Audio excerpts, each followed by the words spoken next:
할렐루야. 우리가 오늘 신년 특별 새벽 기도회를 통해서 이 형통의 사람 요셉과 함께 믿음에 도달해 보자라고 그렇게 뜻을 세워 보았습니다.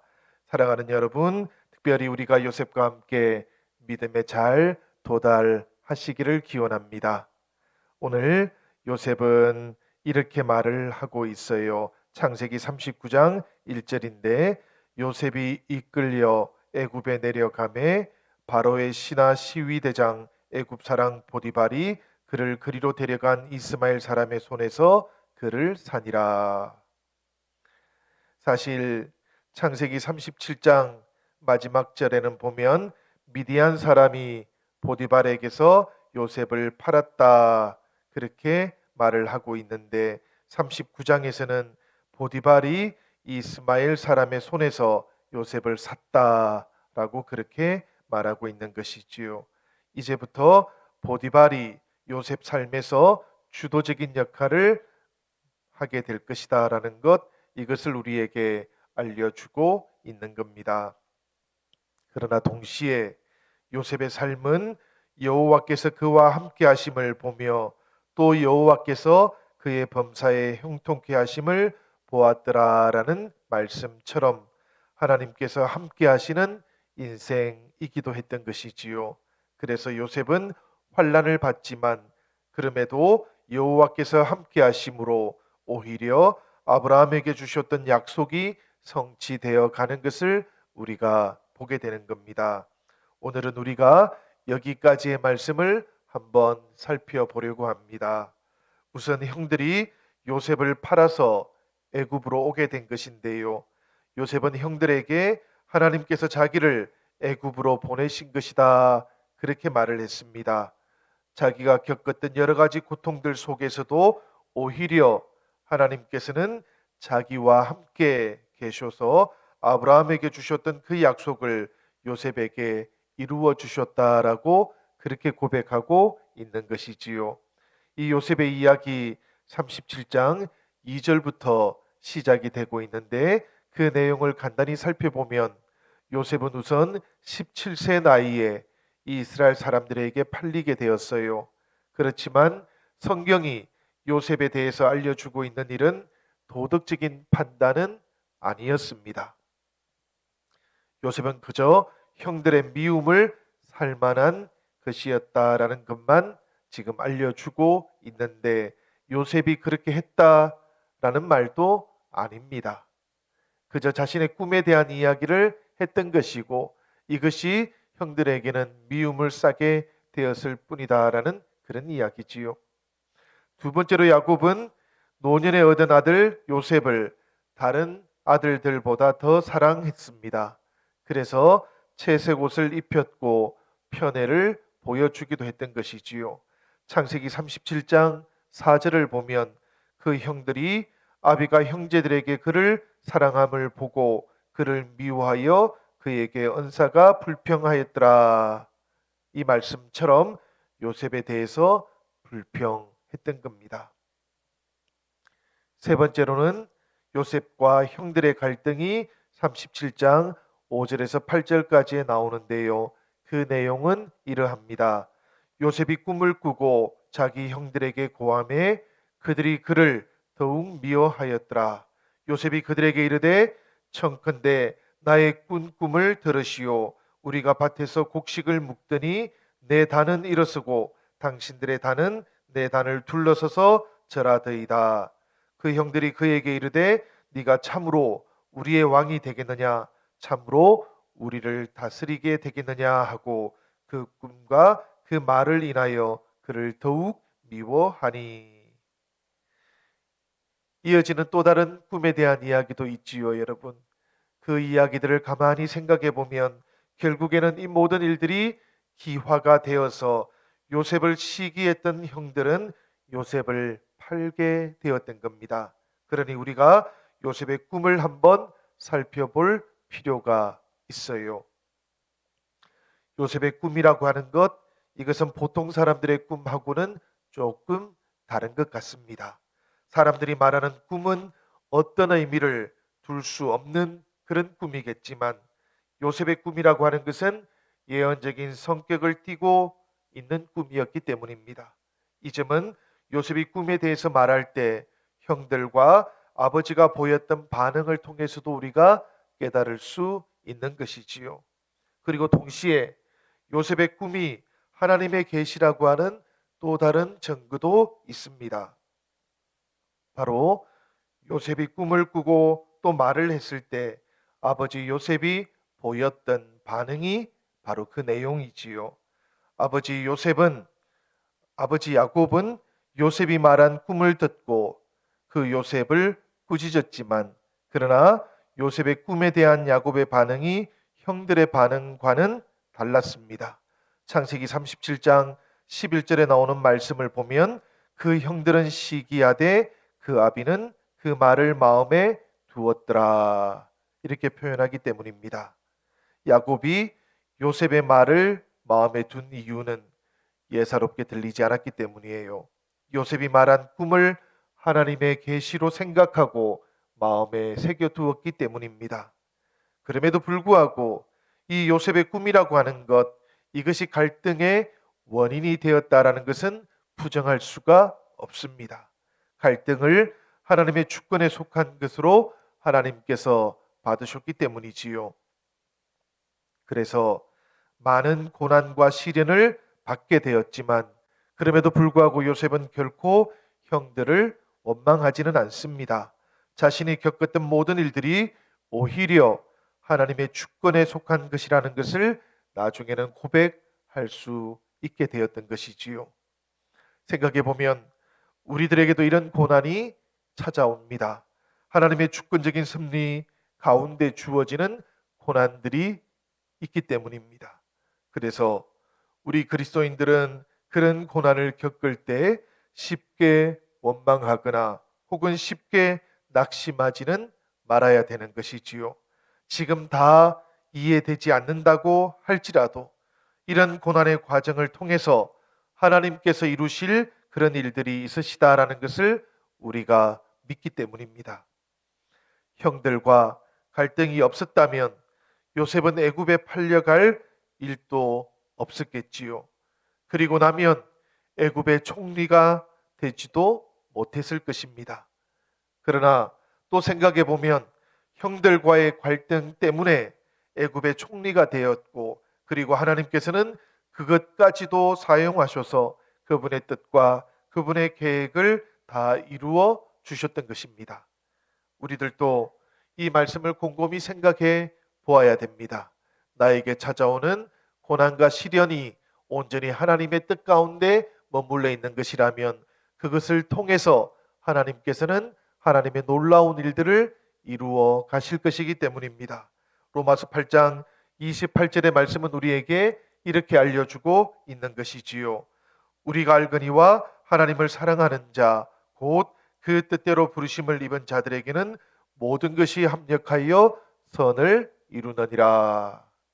사랑하는 여러분, 오늘 우리가 이 말씀을 우리의 마음속에 굳게 새기며 하루를 살아가시고 또 우리가 이 한 주간을 살아갈 수 있기를 바랍니다. 특별히 형통함을 통해서 요셉과 함께 믿음에 도달하는 그런 은혜를 우리가 함께 누리는 그런 한 해가 되시기를 주님의 이름으로 기원합니다. 창세기 50장 20절에 가서 보면 요셉은 이런 말씀을 하게 됩니다. 당신들은 나를 해하려 하였으나 하나님은 그것을 선으로 바꾸사 오늘과 같이 만민의 생명을 구원하게 하시려 하셨나니. 이 말씀처럼 형들은 요셉을 죽이려고 했지만 그러나 요셉은 오히려 형들을 살려주었던 겁니다. 형들은 요셉을 구덩이에 던졌고 결국 그들은 요셉을 이스마엘 사람들의 손에 팔아버렸지만 그러나 요셉은 형들을 구원해 주었던 것이지요. 그래서 요셉이 형들에게 이렇게 말을 했던 겁니다. 하나님은 자신이 형들에게 당한 환난을 통해서 오히려 아브라함에게 주셨던 약속을 이루시고 계셨다. 그러합니다, 여러분. 그렇기 때문에 요셉이 그 형제에게 이르되 나는 죽으나 하나님이 너희를 근고하시고 너희를 이 땅에서 인도하여 내사 아브라함과 이삭과 야곱에게 맹세하신 땅에 이르게 하시리라 하고, 요셉이 또 이스라엘 자손에게 맹세시켜 이르기를 하나님이 정녕 너희를 근고하리시리니 너희는 여기서 내 해골을 메고 올라가겠다 하라 하였더라. 이것을 두고 히브리서 11장 22절은 이렇게 말씀하고 있는 겁니다. 믿음으로 요셉은 임종시에 이스라엘 자손들의 떠날 것을 말하고 또 자기 해골을 위하여 명하였으며, 이 자신의 해골에 대해서 명했다라는 이 이야기처럼 요셉도 하나님께서 아브라함에게 주셨던 그 약속을 믿으면서 애굽에서 살았다라는 그런 이야기지요. 그런 요셉이기에 비록 형들에 의해서 애굽의 종으로 팔려갔지만 하나님께서는 아브라함에게 주셨던 그 약속을 이루시려고 요셉과 함께 하셨던 것입니다. 그 결과로 요셉은 형통한 자가 될 수 있었던 것이지요. 그래서 맨 처음에 그는 그 주인 애굽 사람의 집에 있었다라는 말과 함께 시작하고 있는 겁니다. 그렇게 되니까 그 주인이 요셉에 대해서 알게 되었어요. 창세기 39장 3절의 말씀입니다. 그 3절 말씀은 이렇게 되어 있어요. 그 주인이 여호와께서 그와 함께 하심을 보며 또 여호와께서 그의 범사에 형통케 하심을 보았더라. 이 일이 있은 다음에 어떤 일이 일어납니까? 4절 상반절에 보니까 이런 말씀이 곧바로 이어지는 것이지요. 요셉이 그 주인에게 은혜를 입어 섬기며, 이 말씀 속에 나오는 섬기다라는 말은 천하게 머슴 노릇하는 것이 아닙니다. 개인적으로는 보좌하는 것을 말하는 것이지요. 여호수아가 모세를 보좌하는 것처럼 또한 요셉이 그 주인을 보좌할 때 이 용어를 사용했다라는 이야기입니다. 그러더니 마침내 그 주인이 요셉에게 어떻게 했다고 말하고 있습니까? 4절 하반절의 말씀입니다. 그가 요셉으로 가정 총무를 삼고 자기 소유를 다 그 손에 위임하니, 이 말씀을 보면 보디발의 집에 종으로 팔려왔던 요셉이 점점 더 높아져서 마침내 가정 총무가 되었다라는 그런 이야기입니다. 사랑하는 여러분, 여기서 우리들은 형통하다라는 말이 무슨 뜻인지를 살펴보아야 되겠습니다. 요셉은 당연히 형들에 의해서 종으로 지금 보디발의 집에 팔려왔던 것입니다. 그러니 요셉은 형통해도 종이었던 것입니다. 따라서 형통하다라는 말은 고난이 없다거나 혹은 실패가 없다거나 이런 뜻은 아니었을 겁니다. 문제는 고난과 실패 속에서도 하나님께서 함께 하시기에 오히려 요셉은 그것들을 통해서 하나님의 약속이 이루어지는 것을 경험하게 되었다라는 그런 이야기지요. 이것을 요셉은 자신의 형통함으로 받아들였다라는 그런 의미이겠습니다. 우리들이 요셉처럼 아브라함에게 주셨던 그 하나님의 약속을 믿는다면 하나님께서는 그 약속을 이루시기 위해서 우리와도 함께 동행해 주실 것입니다. 우리 그리스도인들은 그리스도 안에서 아브라함에게 주셨던 그 약속을 믿는 사람들이기 때문에 그러합니다. 갈라디아서 3장 8절과 9절의 말씀은 우리에게 이렇게 권면하고 있지요. 또 하나님이 이방을 믿음으로 말미암아 의로 정하실 것을 성경이 미리 알고 먼저 아브라함에게 복음을 전하되 모든 이방이 너를 인하여 복을 받으리라 하였으니 그러므로 믿음으로 말미암은 자는 믿음이 있는 아브라함과 함께 복을 받느니라. 한 구절을 더 보도록 할까요? 우리 고린도후서 1장 20절의 말씀입니다. 이 고린도후서 1장 20절 말씀은 이렇게 되어 있어요. 하나님의 약속은 얼마든지 그리스도 안에서 예가 되니 그런즉 그로 말미암아 우리가 아멘하여 하나님께 영광을 돌리게 되느니라. 우리 하나님께서는 아브라함에게 주셨던 그 약속을 이루시기 위해서 그리스도인들과 함께 하시는 것입니다. 그리고 성경은 여기에 대한 약속을 여러 곳에서 이미 말씀해 주고 있기도 한 것이지요. 사랑하는 여러분, 그러니 우리들이 다시 한번 환난을 당해도 다른 관점에서 볼 수 있어야만 하는 것입니다. 우리의 환난이라고 하는 것, 이것이 오히려 하나님께서 약속을 이루어 가시는 과정이라고 하는 것을 우리가 꿰뚫어 볼 수 있어야 한다라는 그런 이야기지요. 이렇게 요셉은 하나님께서 함께 하신 그 결과로 보디발의 그 집에서 가정 총무가 되었고, 그때 놀라운 일이 발생하게 되었던 겁니다. 바로 5절의 말씀인데, 이 5절의 말씀은 우리가 함께 한번 읽어보도록 하겠습니다. 우리 다 같이 읽도록 하겠습니다.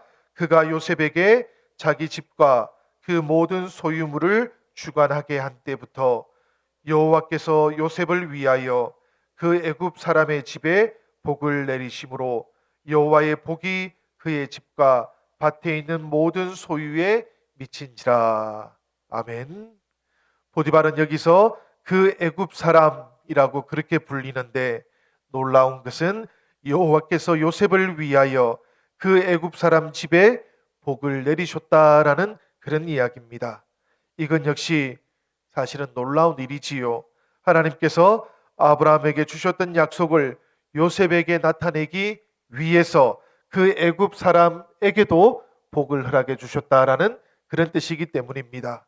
그래서 4절 하반절을 보면 그가 요셉으로 가정 총무를 삼고 자기 소유를 다 그 손에 위임하니라고 그렇게 되어 있고요. 5절 상반절에서는 그가 요셉에게 자기 집과 그 모든 소유물을 주관하게 한 때부터라고 그렇게 되어 있는 겁니다. 그리고 이제 이어지는 6절을 보면 주인이 그 소유를 다 요셉의 손에 위임하고 자기 식료 외에는 간섭하지 아니하였더라. 요셉은 용모가 준수하고 아담하였더라라고 그렇게 되어 있는 겁니다. 여기서 자기 식료라고 하는 말은 보디발의 사적인 영역을 가리키는 것이지요. 따라서 주인이 그 소유를 다 요셉의 손에 위임하고 자기 식료 외에는 간섭하지 않았다라는 그런 뜻을 가지고 있는 겁니다. 그만큼 보디발이 요셉을 신뢰했고 그의 외모도 역시 어머니를 닮아서 또한 신뢰감을 줄 수 있었다라는 그런 이야기입니다. 그런데 여러분, 바로 이 지점이 요셉의 또 다른 유혹이 시작되는 장면이기도 한 것이지요. 우리가 이어지는 또 다른 유혹의 이야기는 이제 내일 살펴보게 될 것입니다. 오늘 요셉은 자신의 인생의 여러 가지 단면들 가운데 한 단면을 우리에게 보여주었습니다. 특별히 야곱의 집에서 자라다가 이제는 보디발의 집에까지 와서 하나님의 형통의 역사를 어떻게 이루어 가게 되었는가 하는 것을 보여주었던 것이지요. 이 말씀을 통해서 오늘은 우리가 하나님께 기도하기를 원합니다. 우리가 기도하실 때 이렇게 기도하면 좋겠어요. 하나님 아버지, 우리의 삶을 하나님께 드리기를 원합니다. 고난의 삶도 기쁨의 삶도 하나님께 드리오니 우리의 믿음을 따라 아름답고 형통하게 지어지게 하여 주옵소서. 주님의 뒤를 따르기 원하는 성도들을 만나 주옵소서. 형통의 기름을 부어주시고 다시 주님의 놀라운 빛 속으로 불러주시옵소서. 성령님의 은혜를 따라 기도하오니 우리의 기도와 우리의 간구 가운데 임하여 주시옵소서. 이 나라와 온 백성들을 지켜주시옵소서. 코로나19 팬데믹으로부터 이 나라를 지켜주시고 하나님의 뜻을 따라서 하나님의 일꾼이 선택받게 하여 주시옵소서. 주님의 뜻 아름답게 형통하게 주님의 귀한 역사 안에서 이루어지기를 원합니다. 우리 시간에 다 함께 주님의 이름 한번 간절하게 부르시며 함께 기도함으로 나아갈 수 있기를 원합니다. 우리 다 같이 주님의 이름 한번 간절하게 부르시며 함께 기도하십시다.